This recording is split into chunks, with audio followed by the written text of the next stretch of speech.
Arambai Tengol gi Luching Pura Korounganba Khuman Dagi update gi lokhojarake ineng thawna ahanbada selda maitai me hapai puthokre ani subada maitai lol classical language yaunaba gi puthokre ahum subada ST puthokre mari subada NRC puthokre manga subada illegal immigrant and abnormality of population growth in Manipur gi puthokre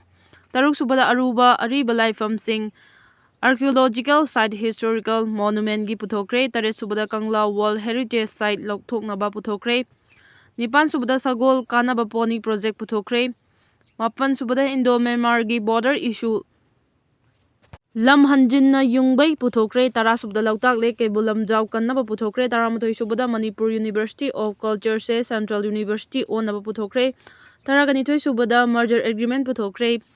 Rimski Railway gi mayang watlisi phawba iningthau MP orakpada maruoib puthoktaba kari leirige Committee on Tribal Unity Cotu amadi Indigenous Tribal Leaders Forum Itlf ki maikai dagi ngahak lerga wafam mangang amatam khara kanaraga ama mungang arepa ama leitana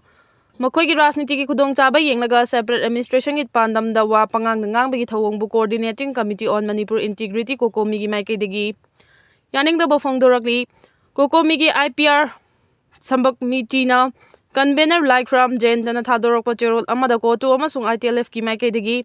Manipur da irang makha samthaduna tangdu leitadaba fibam da leihanbabu achumba khongthang oina utnaba honare makhoi gi kangluki micham kaya amana awa maisa langduna leiba amadi makhoi gi thawongda pendaba kaya phongdoknarakpa marak asida Cotu amasung Itlf na